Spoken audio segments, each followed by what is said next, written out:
Paul's first letter to Timothy.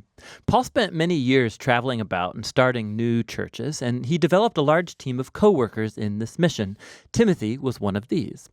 Paul was once in the city of Lystra, and he met Timothy's faithful mother and grandmother, and he was impressed by Timothy's passion and devotion to Jesus. And so Paul mentored him for many years and eventually started sending him on missions to different churches. And so when Paul got word about a group of leaders who infiltrated the influential church in Ephesus, they were spreading incorrect views about Jesus and what it means to follow him, he sent Timothy to confront these leaders and restore order to this church. So after Timothy arrived there, Paul sent this letter to follow up and instruct him on how to fulfill this mission. The letter has a really cool design. There's an opening and closing commission to Timothy to go confront these leaders and their bad theology. And then these surround two large central sections that are full of really practical instructions about the problems that Timothy faced in the Ephesian church. And then finally, all these sections are linked together or concluded by a series of 3 poems that each exalt the risen Jesus as the King of the world. Let's dive in and you'll see how it works. Paul opens by recalling how he sent Timothy to Ephesus to confront these leaders who were spreading their strange teaching.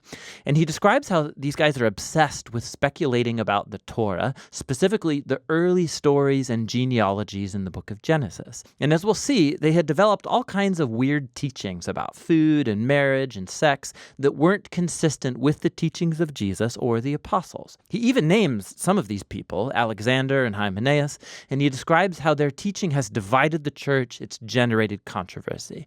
And Paul says this is actually the first clear sign that their teaching is distorted. When genuine Christian teaching is done, it's faithful to the way of Jesus, and it results in love and genuine faith. And he says the purpose of the Torah anyway isn't to fuel speculation. Rather, its purpose is to expose the truth about the human condition, as it did for Paul. Correct teaching about the Torah will lead people to see the grace of God revealed in the Messiah, who came to save sinful, broken people. And so Paul closes here with a poem that honors King Jesus over all, and he calls Timothy to shut these men and their false teaching down. He then addresses very specific problems in this church caused by the false teachers.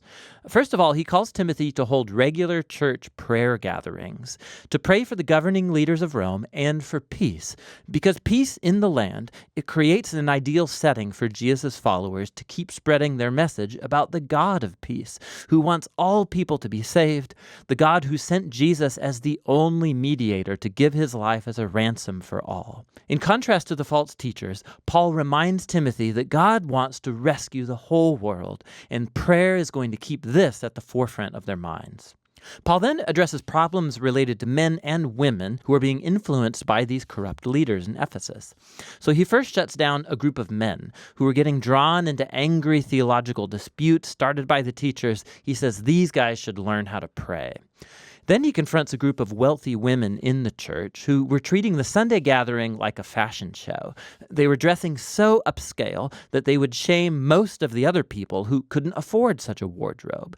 And not only that, but some of these women were also usurping leadership positions in the church, and they were teaching others the bad theology of the corrupt teachers. And so Paul shuts these women down. He says they should not teach or lead in the church. And then he goes on to explore the story of Adam and Eve and the serpent from Genesis chapter 3. Now, this is one of those sections in Paul's letters where, like Peter said, he's kind of hard to understand. There are many different views about what Paul meant here. Some think that Paul is prohibiting women from ever teaching or leading men in any church, and that his comments about Adam and Eve are about how God has ordered that only men should be leaders in the church. There are others who think that Paul is prohibiting women from having leadership authority over men in a church, but that once educated women should and can teach as leaders in a church under male leadership. And there are still others who think that Paul is only prohibiting these women in Ephesus, and that his comments about Adam and Eve are a comparison of how these women have been deceived by the false teachers. Whichever view you take, Paul is clear that these Ephesian women need to come under Timothy's leadership and get a proper theological education.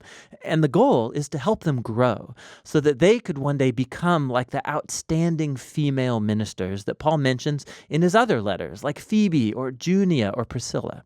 Paul continues to address this leadership crisis, and he calls Timothy to appoint a small, healthy team of husbands and fathers who will act like elders or overseers for the church.